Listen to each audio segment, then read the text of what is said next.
His name was Geralt of Rivia. He was a witcher, a professional monster slayer.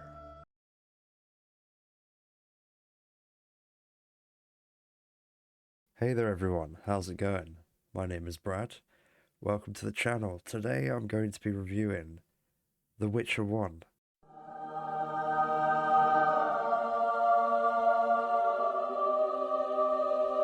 Now you may be wondering, Brad, why are you making a review on the first game when there's a second game, third game, next gen version of the third game, a card game, and eventually a fourth game coming?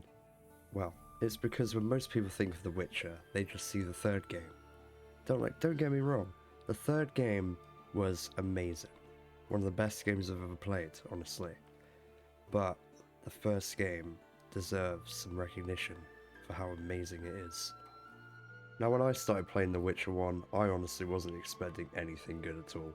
Because from what I've heard, the game was not that good. People didn't like the combat, some didn't like the story, the atmosphere, and I was just expecting an old 2007 not good game. But I was definitely proven wrong. Firstly, I would like to start off by talking about the combat in the game. I actually really enjoyed the combat. Others might not because it's kind of like a rhythm-based kind of thing. Like every time you click with the mouse, Geralt will do his little animation of hitting. And when there's an orange curve, as you can see, you need to press the mouse again and he'll continue the combo. And you keep doing it. And when you get to a certain amount of combos, he'll do like a fast attack, like that. There are 3 types of styles in the game. You have strong style, which is a strong attack. You have fast style, which is a fast attack but does less damage than the strong style. And you have group style, which is just crazy. Now that isn't actually it for the combat. You can get more swords, more armor, more potions, and more oils to deal more damage, have more defense, and do a lot of other special things that Geralt can't do without his potions. Another thing that I believe is important are attributes or talents. You access these by going to your fireplace, clicking on the hero button, and there they are. You have strength, which boosts strength, dexterity that makes you faster at attacking, stamina, which gives you more durability, intelligence, which helps all around. Then you have your signs, your art, which pushes them back, igni, which sets them on fire, quen, which gives you a shield, axi, that mind controls them, Yrden, that does magic damage.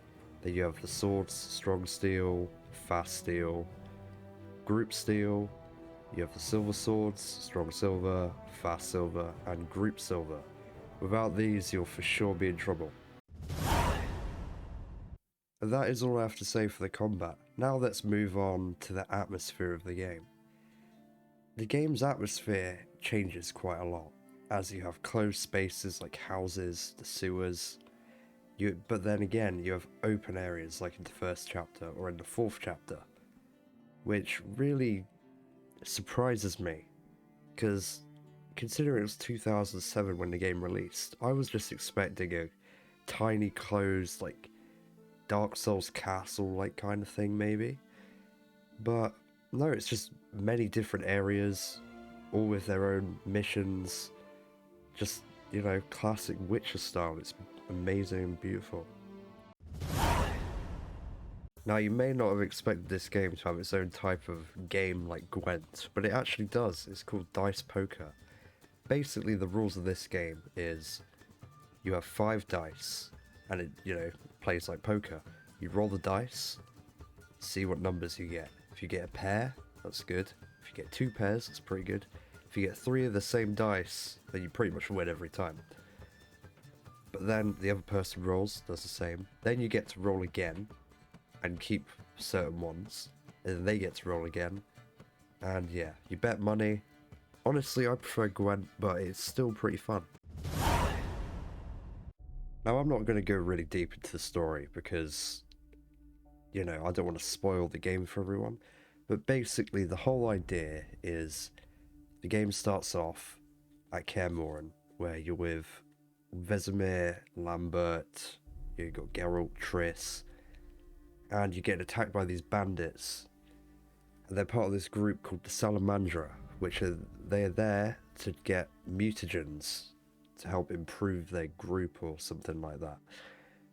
Throughout the game, you come across them, try and take them down, whilst also completing side activities, interacting with other people from different areas and doing quests for them, and basically overall helping. But by the end of the game, you have to make a decision on a faction to side with. You have the Scoia'tael, which are like dwarves, elves, humans treat them like outcasts and they want to rebel. And then you have the Order, which are basically like knights who protect Vizima. The choice is yours. Now, before I give the final answer on whether I think this game is worth it or not, I'll just talk about one thing that is a bit annoying. The traversal. Since Roach isn't in this game, and the worlds are quite open, it takes so long to just run to a place. And now you may be thinking, oh, it's not that bad if you're just going somewhere. But there's so many fetch quests in the game where you have to go forwards and back, forwards and back, forwards and back. And it just gets quite tiring. Like, it takes away from the game in a way. But, it came out a long time ago. Can't blame it. They improved in the later games, so there's that. But still, that's just one gripe that I have with the game. Now it's time to answer the big question, and the reason why you probably clicked on this video. Do I think The Witcher 1 is worth buying? Yes, I do. Firstly, you can get it on Steam for like £1, or you can get it on GOG for £1, and at one point they even gave it away for free.